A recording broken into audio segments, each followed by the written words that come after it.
Hi, welcome to the Sifu Mimi Chan Show. Thanks for joining the conversation.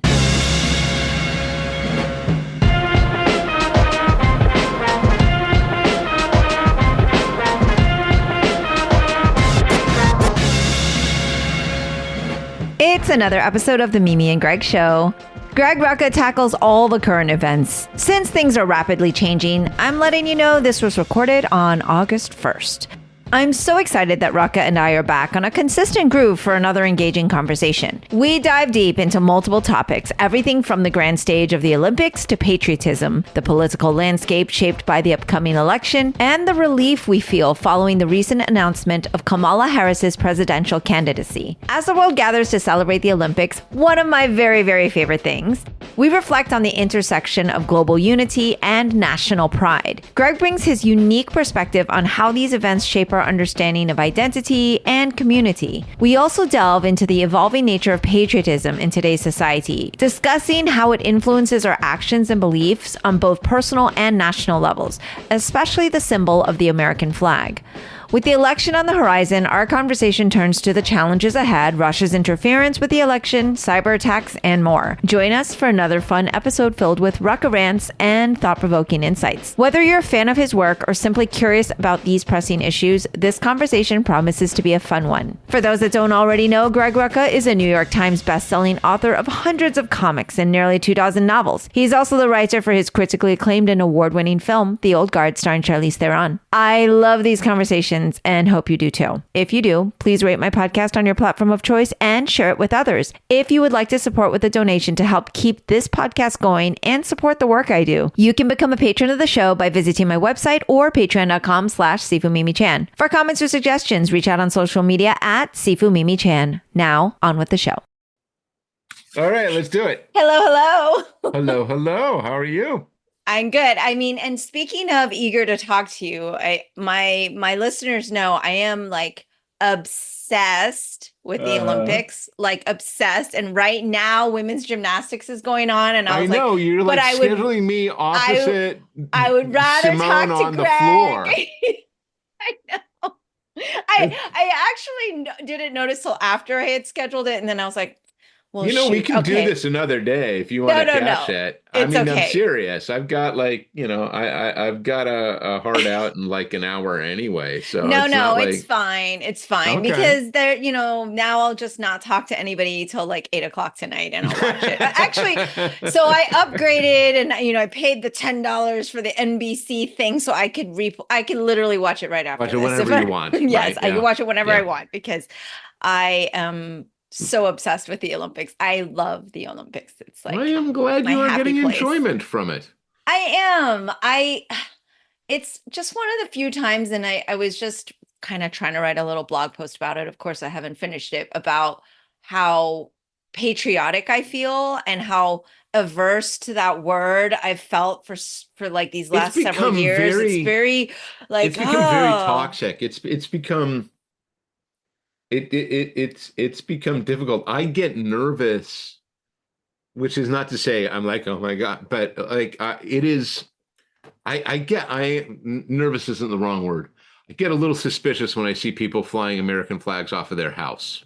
Yeah, you know what I mean. I don't want to be that way. Yeah, that shouldn't be the case. Yeah, but it feels like the pejorative phrase of virtue signaling, and it feels exactly like that. It feels. My late father-in-law, who was an Air Force veteran and took the flag itself very seriously, was just furious. I remember back in particular in 2015, 2016, around that election, all the talk about honoring the flag and loving the flag. And there were things you don't do to the flag. Right. And it drives him nuts. One of those things is you don't wear it. Mm-hmm.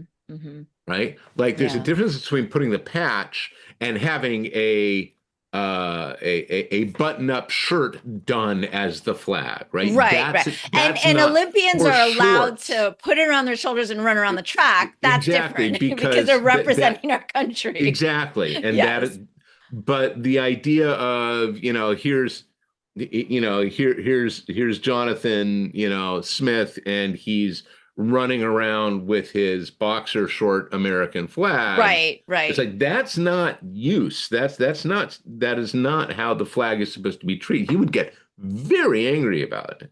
And he was I mean he's a perfect example of somebody who so absolutely loves or loved the United States, was proud of his service, became more and more liberal the older he got, right? He like Hmm. went the opposite of the Interesting. predicted direction, like Yeah. did not become conservative, but was more and more politically active, became more and more liberal, was constantly but yeah, and he hated the way, in particular, the flag had been co-opted Yes. by the far right. Yes, yes. It Um, makes me really angry as well because my dad, as an immigrant, like fought to be here, like literally for his life to be here, literally fought and to get here. literally Yeah. fought to get here. And whenever we would go to China or we go to international events, he always made sure. I mean, our regular uniform is Walam Kung Fu of USA.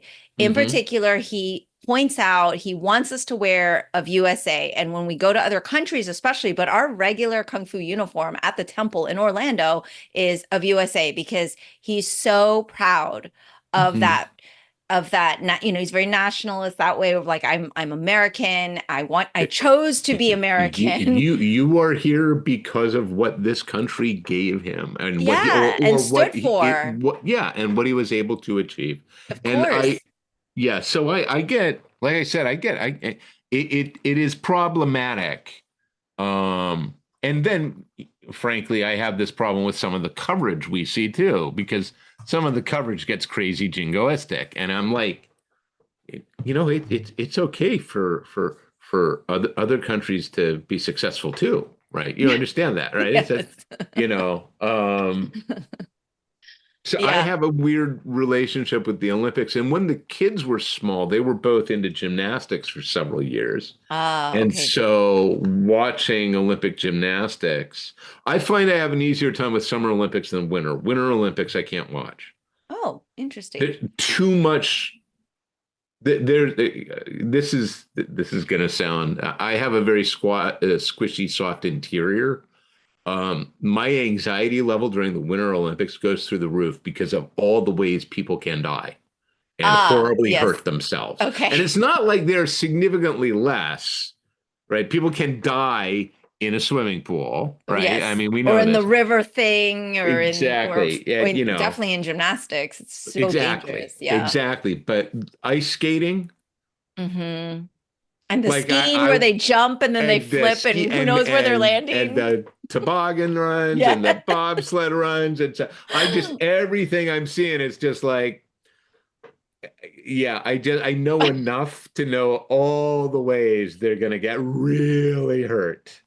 Oh my gosh. Um, Yeah, that reminds us of how we run our kung fu team meetings. We're like, okay, guys, we're going in for the 5-year-old class. Anything that can possibly go wrong will go wrong. If there's a ladder on the wall, imagine it it will fall falling and over. hitting on Yeah, someone or crushing a child. Like we need to be prepared. We need to have yeah, like a heightened level of anxiety in a sense of safety. But I get what you're saying in terms of like that watching because we've been watching, of course, gymnastics and just seeing the guys on the pommel horse and their hands just the wrong way, or and some of them have taken a fall. yeah, Your heart is in your throat, and it's so stressful. It's super stressful. But I yeah. am super emotional about the Olympics, and I absolutely like love it. And again, I feel very positive. I'm embracing the positivity of It's feeling patriotic, being unified behind our athletes and I'm knowing like this wondering. is our country and our team. But See, I don't think you're alone in this right now, and I think that's.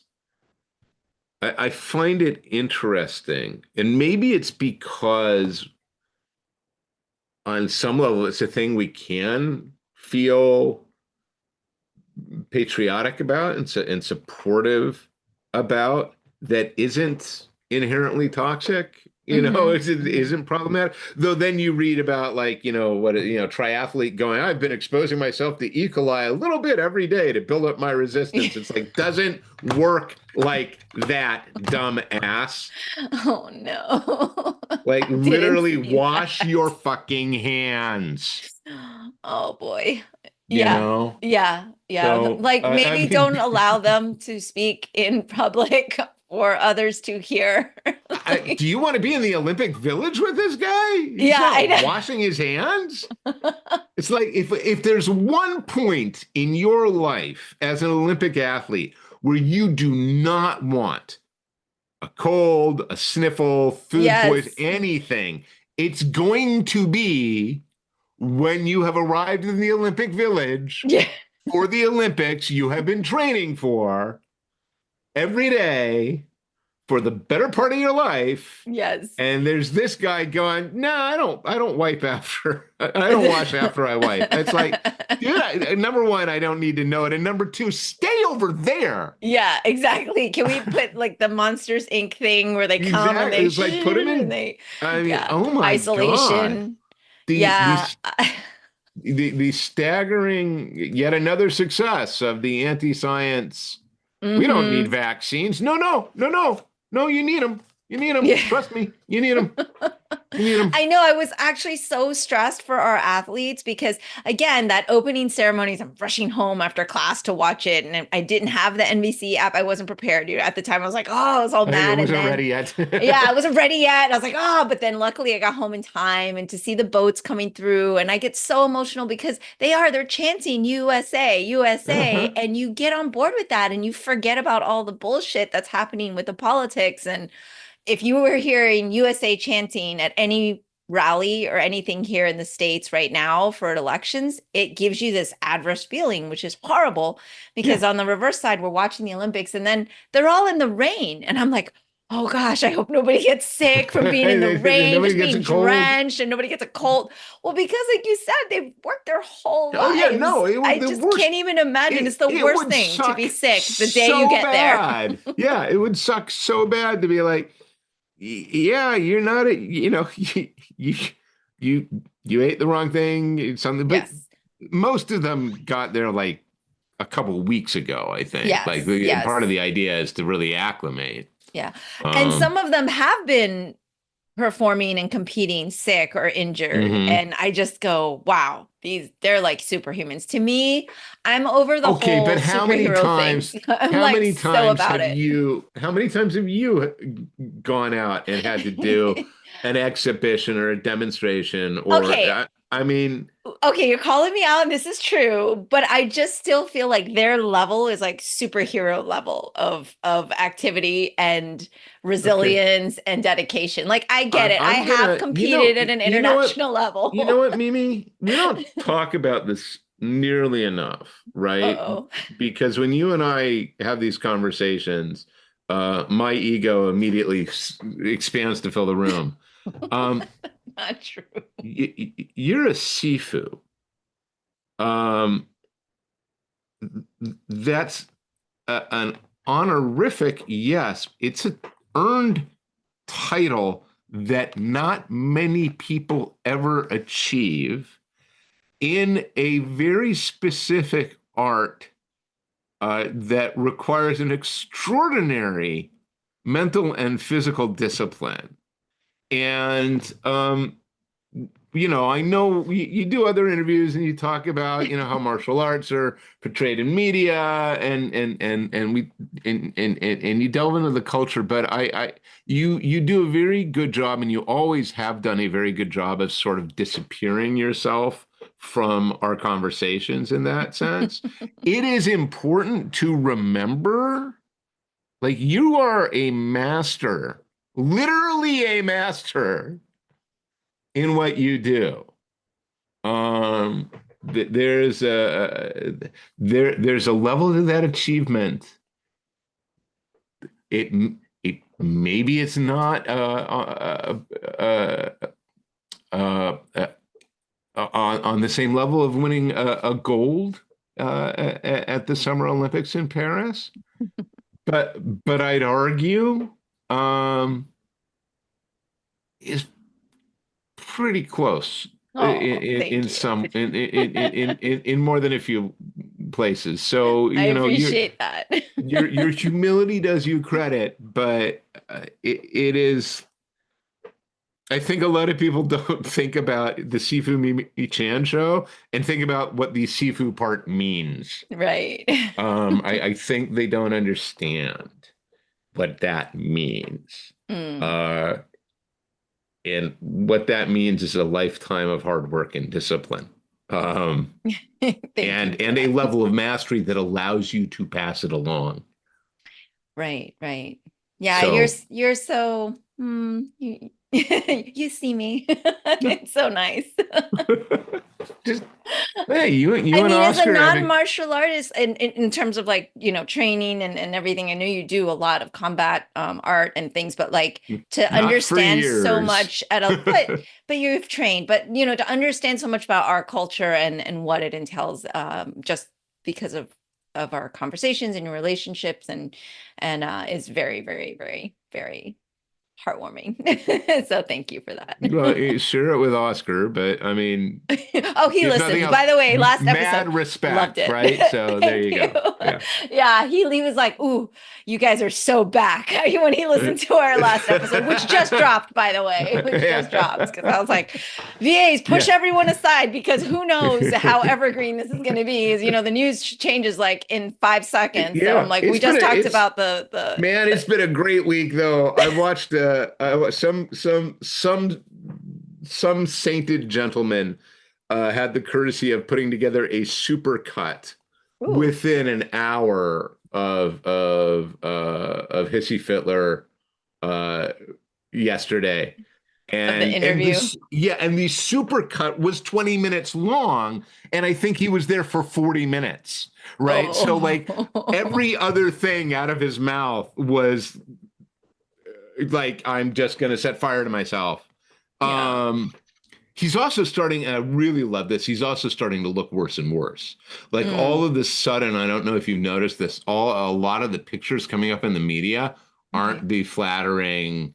Mm. He's starting to look like, oh, they've caught him with the thinning hairpiece and so on, Ah, sort of okay. effect. Yes. I I don't I see I anything really, like very I'm not little. saying So I haven't been keeping up. Yeah. this is all apocryphal, like, or anecdotal, I should say, not Right. apocryphal. It is my experience, and I'm not chasing it You're down observing in the though. You're media. observing. Yes. But Observing. yeah, he's it ain't over, and Yes. Yes. We have the a the long way to dirty go. We got a long way to go. the But dirty Oscar did tricks read me. bag, the dirty Hmm. tricks bag is deep. Oh, it's deep. And Russia is panicking right now and is going to go full bore on this That's right. because they have a real vested interest in there's a particular there's an interesting intersection, and this is just me gaming it out, right? All Hmm. of the things about Harris aside, Harris comes from this prosecutorial background. Right. Right. Um, and one of the reasons that, and maybe one of the most powerful reasons, in my opinion, that we've been dealing with for so long, is that Putin is that like that's a crime nation. It's a kleptocracy, right? So the investment in other right-wing authoritarian regimes is a legitimization of Putin in Russia.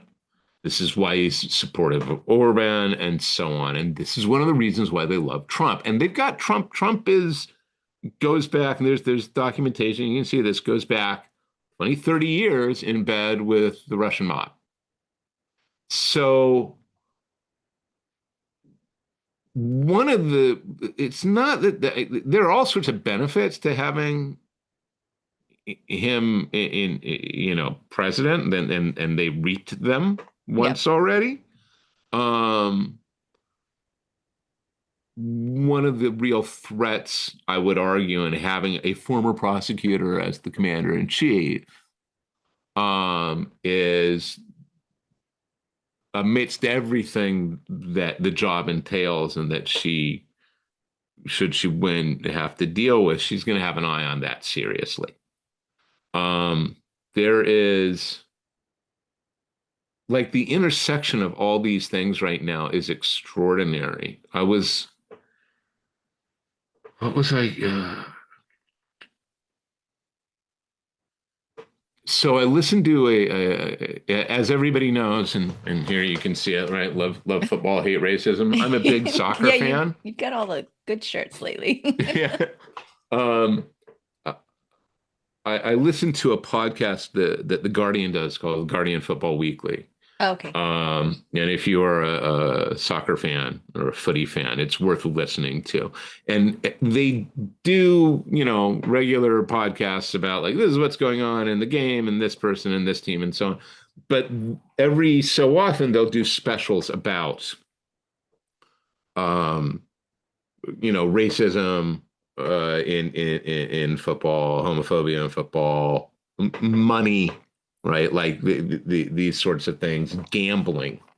And I was listening to the latest episode yesterday, and one of the contributors, a regular contributor to the pod, is a journalist and a musician named Philippe Auclair, who's been doing a lot of reportage on organized gambling and how these effectively fly-by-night looking gambling firms, most of them Asian facing, are buying like enormous sponsorships on Premier League teams. They end up with like 90 minutes of free advertising or whatnot, right? But the extrapolation of like that's so gambling, right? The further down that tree you go, you get into the organized crime nature of it, the money laundering of it, the human slavery, the human trafficking that's responsible. And the fact that these are organizations that exist with basically IT, like these are business park ventures, right? Okay. These are office building ventures. They are fully staffed. And now this intersects pretty seamlessly with modern and still growing infosec computer crime, and in particular ransomware and organized crime, which is a huge multi-billion-dollar industry, right? Yeah. And these ransomware cartels, gangs, now have brand recognition, now do target research, right? So that, and this again comes to like, and this is touching everybody's lives in ways we don't realize it. Like, yeah. This was sort of everything intersected for me yesterday. I'm talking to Jen. Dashel is home before she goes back to college. She's going to go back to college in about 3-4 weeks. She wanted to get in to see a dentist. She is no longer seeing her pediatric dentist, right? She now has an adult dentist. So we have to contact a pediatric dentist to have the records transferred because we've got this appointment made. Jen makes that call and she is told, well, Dash is going to need an all-around scan, like the full 360 X-ray. Yeah, for the X-ray. Because we can't access the last one she had, because that data is stored with a company we use, along with several other doctors' offices, storing this medical data. That company was hit by a ransomware attack. We don't have it anymore. Oh, gosh. Right? Yeah. So, and God bless them, they were like, so she should come in and we'll do another set for free. Right? But the point being, that's how this is now. This isn't going after British Petroleum. This isn't going after Microsoft or Fannie Mae or CloudStrike or whoever. This is going after JNS Medical Research Data Storage, right? And I'm making up the name, but that's a targeted attack. Yeah. And these targeted attacks are happening globally all of the time, right? So that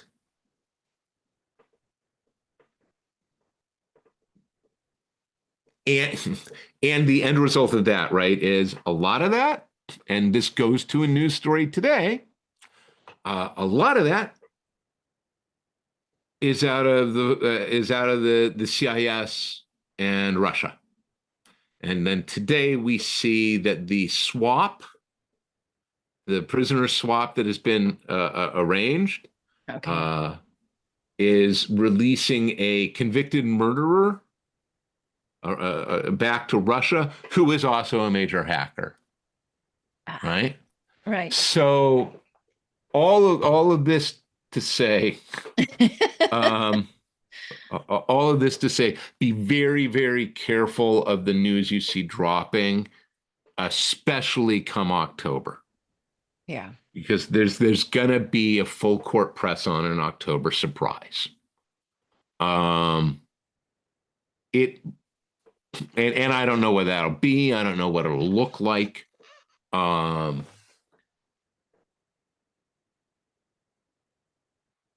We are, and this is one of the other problems, and I think you actually see it in how the Harris campaign is immediately countering and going after the Hissy-Fitler front, right? Because I mean, they're using memes, right? They use that famous community meme I saw today, of walking in and everything with the pizzas and everything's on fire.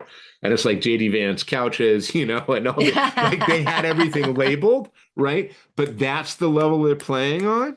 And one of the things that I think has been so exciting for people is that this campaign isn't being run by a bunch of old white guys. Right. It's a little bit of a fresh take. Well, I mean, here's the thing. I'm 54. So when I think something is fresh, it most definitely isn't. Right? If but the Gen Zers and the March for Our Lives kids, they're all on board. Exactly. So that means something's going well. Exactly. If you're 25 and you look at that and you're like, they got a finger on the pulse, I'm more inclined to believe that they know what they're talking about, yes. Right? Yes. I'm a bad week away from going, I can't make my Apple TV go anymore. So. Oh my gosh. Huge digression there.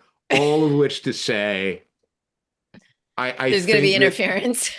Well, I mean, we knew that. We knew that, right? And we have been told publicly, repeatedly by Republicans, we won't accept the results of this election if our guy doesn't win. Right. In which case, it's not an election.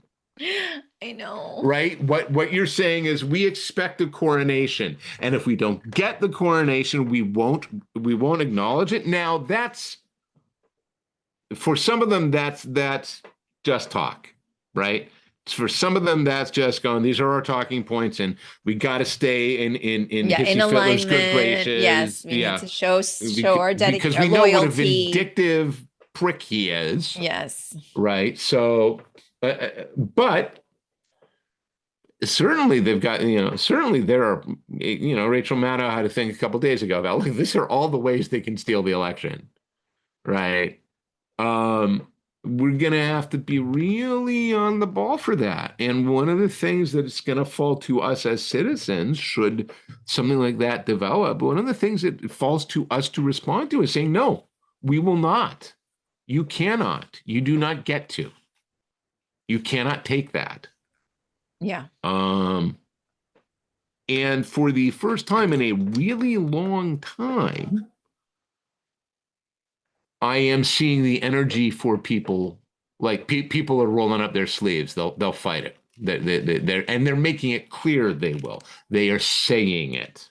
Right. Instead of the silent voters, it's just like, no, I'm Exactly. still conservative, but maybe they'll vote in good conscience. Like we're actually getting people coming out. Those undecideds and independents are Yeah. So choosing a side. Yeah. it's going to be really interesting over the next couple weeks, and then, but it is nice to not wake up every morning loathing what I'm going to see in the news. I got to tell you, it's such an extraordinary feeling. I was talking to Alejandro Arbona, and I don't think he'll mind me mentioning this. Okay. Alejandro and I talk every Monday, right? Because that's our state of the publications call. It's like what needs to happen. Where are we? What do I need this week? Yeah. And Alejandro basically saying, where's the script for? That's what those calls are. You need to be writing this.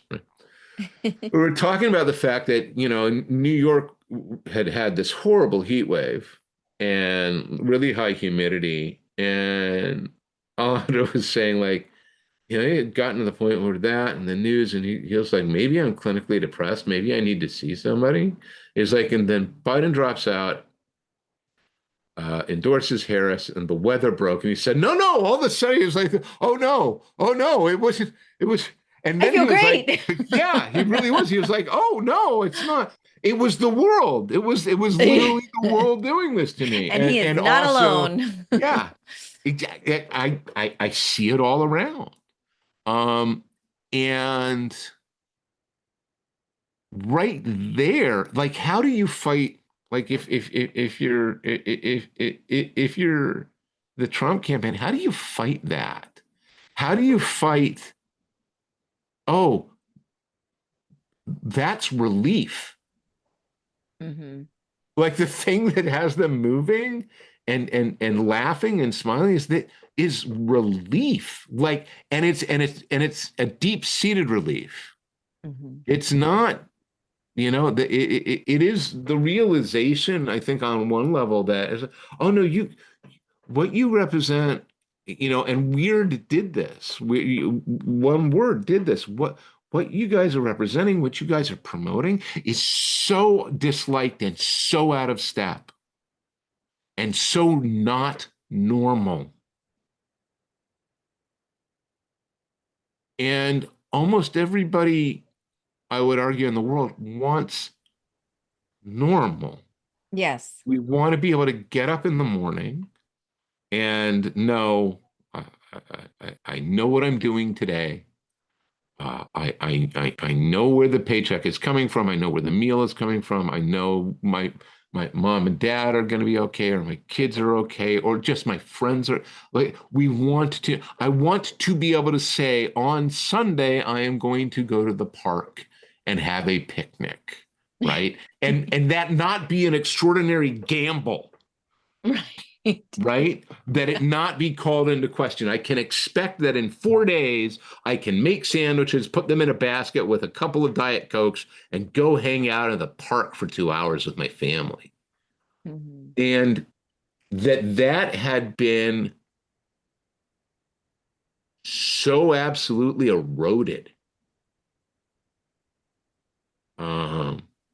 Just to have the promise of its return is galvanizing. Yeah. You know what I mean? So, yeah, I really like the term relief, because I don't like to use the word hope, because I always feel like I'm just going to get crushed if I'm hopeful. But relief is good, because it's okay to have a moment of relief and then proceed from there. But yeah, I always tell people, because they've been sharing the news or here, Oscar will read the Axios thing was like, hey, he totally put his foot in his mouth 1,000 times at this journalist thing yesterday. And I was like, really? He goes, yeah. And then, of course, I look at like two things, and it's like exploding all over the page. People I'm like, had okay, to pull him out. Yeah. It became like the Gong Show. It's just like, okay, we've got to end this. It's becoming like rampant. I mean, which is great. I'm like, no, let him keep going. Yeah, just let him Yep. keep going. Yep. And I'm just like, can't the rest of the Americans see what we're seeing? Like, how is it not apparent? But at least I feel like the undecideds and the ones that we are going to be able to resonate with are seeing things like this and will, like you said, choose a side, out loud, right? Yeah. Instead of just kind of being silent, because that energy is necessary. But relief is good. And people can start talking again. Like right. There was, I think we had reached a point where nobody wanted to say anything aloud. Mm-hmm. You know, it was just like we were. Well, I mean, you were pretty good about saying things loud. To you. I know. See, to me and all the listeners. Okay, but see, and to my detriment, I imagine. Part of the reason this works is because it's just you and me talking. Right. Like in Rose City, you're like, oh boy, there's gonna be people there. Yeah. And I don't have that. No, as far as nobody else is listening to this. What are you talking about? Don't be silly, Mimi. Yeah, says Greg with the line that was never ending every time I went by your table in Portland. I was like, oh yeah, he's still busy. Okay, he's still busy. Stop. I have photos and video to prove it.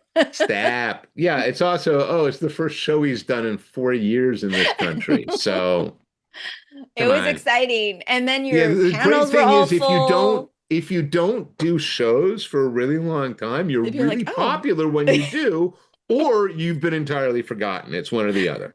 Okay, well, well, you were not forgotten, that's for sure. And I'm grateful. I'm very glad. So everybody was very happy to see you.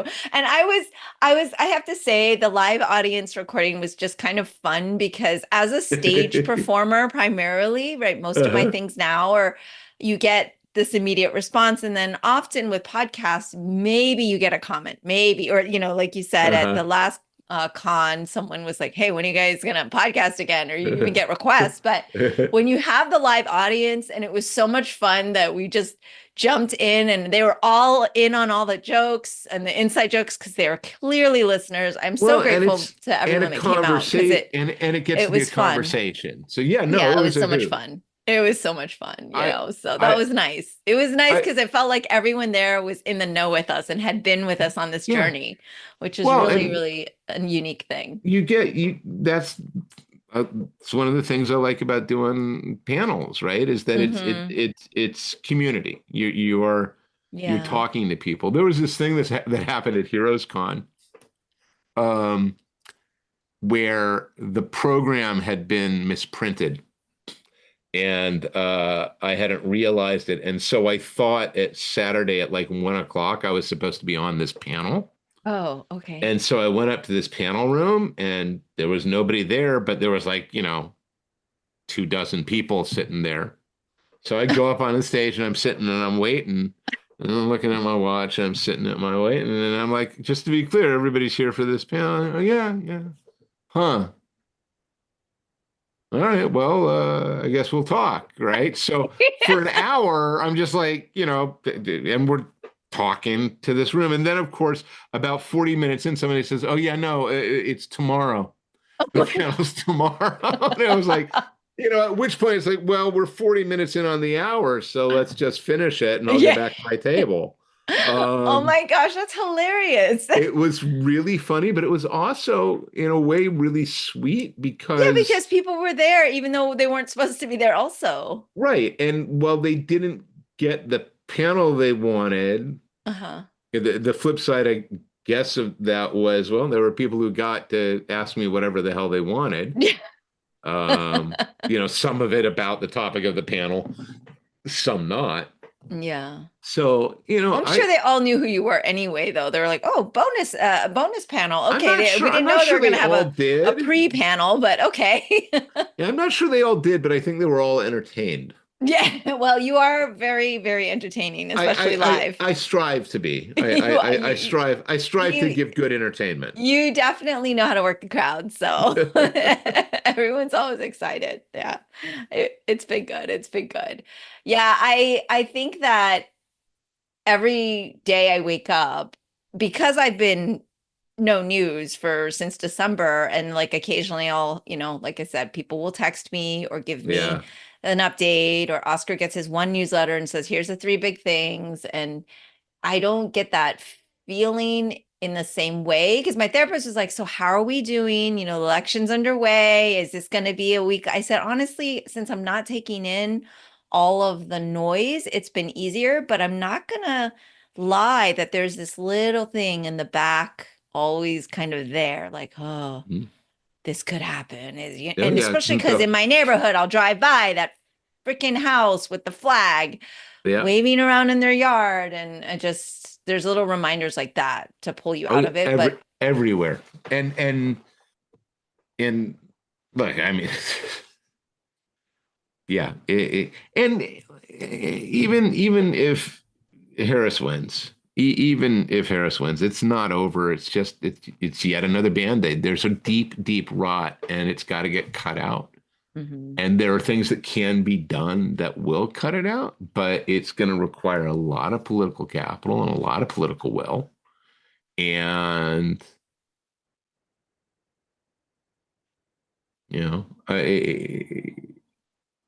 if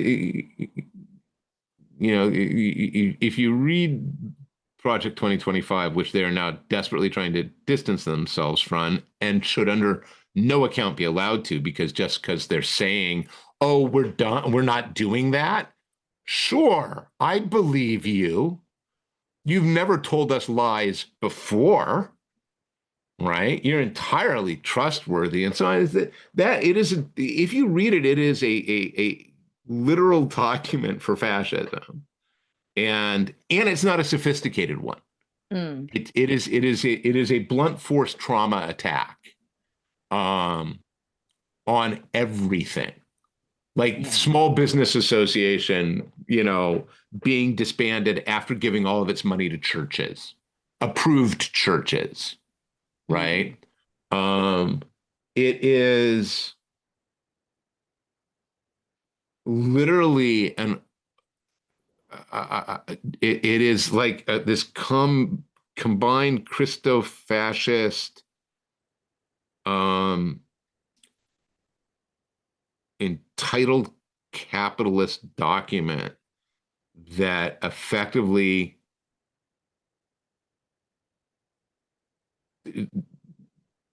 strips all agency, defense, protection from people who are not billionaires, and conduits them to unassailable wealth, and imposes a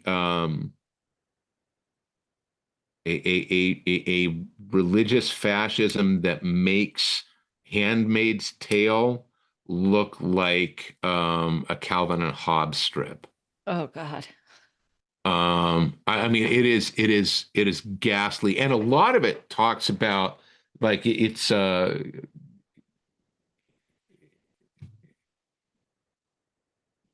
first 100 days document. It's literally designed to be, these things are done, but they're unassailable. Like, this is a 100-day document. Right. It's and of course they're running from it. Of course they're running from it. But that doesn't mean they don't believe it. Right. Right. And it doesn't mean they don't want it. Right. Because he was asked about that yesterday, right? Well, no, they tried to. That's when he got pulled. That was the last question. That's what happened. Yeah. Okay. Like, they never got to it. Okay. But it's going to stick to him in that campaign, like, like used toilet paper and from the men's room floor. They're never getting rid of that all the way to the election. You can't. And you can, and even with the Wall Street Journal saying it's now a non-issue, it's like, you don't get to decide that, Wall Street Journal. You don't get to say that's over. And Harris doesn't really need to bring it up either, because there are lots of people who are going to do it. right? Yeah. But yeah, Fraction had been reading through it. If you follow him on Blue Sky, he was throwing up like bits. And one of the things he was saying is, he's like, it's not even sophisticated. He's like, I'm not a policy wonk. I understand everything they're saying. It's very clear, all the people involved in this, many of whom were part of the first Trump administration and worked on this document. It's like they all got a section to get what they wanted. And that's get rid of the national parks. That's, be able to pollute these waterways. Literally remove child safety standards in certain jobs. Like, no. Sure, 14-year-olds can work in this environment. 15-year-olds can work in this environment. 12-year-olds can work in this environment. Oh, boy. Right? It just goes on and on. You look at it and you're like we talk about Lazarus. Like this thing is. Thanks, Greg. It's literally like the most unimaginative dystopian future document you can picture. It was like, it really was like, there's a piece of it that, and this is the thing that kind of boggles my mind with the whole Opus Dei thing. These people who actually believe this is God's will, that we are headed that they're running us to an end time. They want everybody, they're going to heaven. And the hell with everybody else who doesn't come with them, literally. Yeah. The hell with them. But it's the most unimaginative document in the world. It's like that it is. This is just, I've only read like 50 pages, 60 pages. And it's like, it's not that it's dumb. It's that it's just, it's the lack of self-awareness of the mustache twirling evil.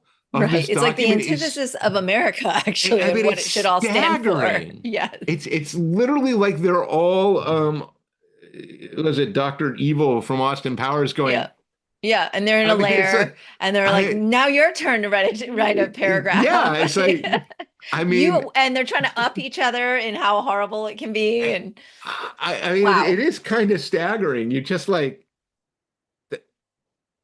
and so what are you left with, right? I'm not willing to say everybody involved in the document believes, is motivated by this apocalyptic view of the world. Right. Not everybody involved is looking to usher in Armageddon. Some people are there just entirely cynically going, this is about me, right? Musk, we know, can, wave a flag going, I'm a good Christian. He doesn't care. He doesn't go to church. That's not what he's about. That's not what he's about at all. All he's about is his power, his privilege, and getting more of both. That's all that he's concerned with. So, you know what? If he can do that, well, these people are off, worrying about whether or not they're going to get through the pearly gates as soon as they light the fuse. Let them. Yeah. He's not planning on that being a problem for him, right? He'll have enough money, it won't matter. Yeah. So there's absolutely, and that's the other thing in this document, right? It's like half of it is this rabid Christofascism, and the other half of it is this cynical, end stage capitalism. And talk about an unholy marriage. You're like, so. Yikes. Yeah. Yeah. I'm definitely not going to have that for my, before bed reading. No. It's not on my list. No. You don't need it. I'm just going to keep watching the Olympics. Yes. Clean the palate, clean the soul. Yes, exactly. I'm just going to keep watching the Olympics. But it's weird. I don't want to take in media, but I do still need to be informed, know what's going on. Of course. But it's not like people aren't dying to tell me. So I'm always going to be getting kind of the updates. And then thanks to the Discord, I got to learn about the couch and JD Vance. I had no idea. And so I read Oscar on the way home from our class, this article that they posted, and we were just dying because we have no idea what this is about until like we're going through this article. And he's like, what is happening right now? Like, these are our presidential nominees or whatever. Like, this is insane. It's the John Rogers quote. It's the John Rogers quote, which is, the memes stick because there's an element of truth in them. You look at the ones about Bush and you're like, yeah, he looks dumb. So memes about him being dumb, he looks dumb. And the memes about Clinton being sort of slick and always on the make, yeah, he looks slick and on the make. And you look at Vance and you go, yeah, memes about this guy having sex with a couch, absolutely plausible. He looks like a guy who has sex with a couch. And oh my gosh. I know. It's just, you're like... Crazy. It's like whoever the soul was that came up with this and did the work, to find the page citation. Right. They were tapped in on something because there's no way they knew it was going to take off like it did. Right. But on some level, they looked at Vance and somebody they were with said, that guy's a couch fucker. Right, exactly. And they said he's a what? And whoever they were with explained what they meant. Right. And that guy said, hey, you know what? That's funny. And there you go. Yes, and then it's out there. That's it. It's out there, And it's never not going to be. I mean, and it's just nice for them to have a little bit of a taste of their own medicine because it's so constant with the lies. And they lost their mind over weird. I know. I heard about that. I mean, of all the things they've been called, and weird is the problematic one. But of course it makes perfect sense, right? Because what they have always assailed, right, is what they want as normal. So if you call what you want as normal, i.e. checking somebody's genitals before they go into a restroom, that's weird. Okay, that's weird. You guys are being weird. And they don't know how to deal with it. Yeah, they didn't know how to deal with it. They lost their minds. They fucking lost their minds. And now we can move on, except they can't. They're going to be like, they think we're weird. They think we're weird. Yes, because you are. You are weird. Normal people don't do these things. Normal people don't. It is not normal for me to be this concerned about your sex life. Yes. That's not normal. That's weird. And frankly, creepy. Very creepy. And weird plus creepy equals I believe he fucked the couch. You see how he got there. You look at that and you're like, 1 plus, it checks out. I just think it's funny though, like you said, they got mad about weird, but they've been called racist and rapists and all these other words, all these other accusations and things that are also very true, but they're like, we'll embrace those things. Exactly. But right, because weird. we're speaking How dare you? Yeah. No. We represent America, You are not normal. Yeah. And you I think it's great we found their weakness. We certainly found a soft underbelly. Right. I was like, wow, okay then. I know. And I just think it's great. I think they just need to let him keep talking and let him keep just spinning out all of the things and, calling Kamala not black, Indian, not Indian, I was like, it's crazy. And it's kind of perfect timing for us here in Florida. Like I'm actually having a Blasian book fair in September, which are Black, Asian, and Blasian authors because we're giving out free books because as you know, there's a lot of banned books in Florida. Invite Harris. Yes, I'm going to. And I was like, wow, that's really weird because now they're like all over the Blasian term and stuff because people don't recognize or realize. I'm like, yes, mixed race definitely and reach it's fine. And definitely reach out to the campaign locally. Yeah, I thought that was so crazy though. I was like, wow, we've been advertising our Blasian book fair in September. And all of a sudden now, like, this is a big talking point. Also be prepared now for people to show up to protest it. Right. Well, then you really made it when you protest. Yeah. No, the second they tell you how much they hate you, you've done something right. So. Yeah, and I actually all of my public events that I've had with the Make Us Visible and the advocacy, I've been really concerned, and fortunately they've all been okay, but they've all been at the Kung Fu school, and this one is not. And so I feel like there's a little thing about the Kung Fu school that does, like, we are in a natural environment that kind of keeps people out, and it's a little not standoffish, but we're a compound. We're kind of a Kung Fu temple.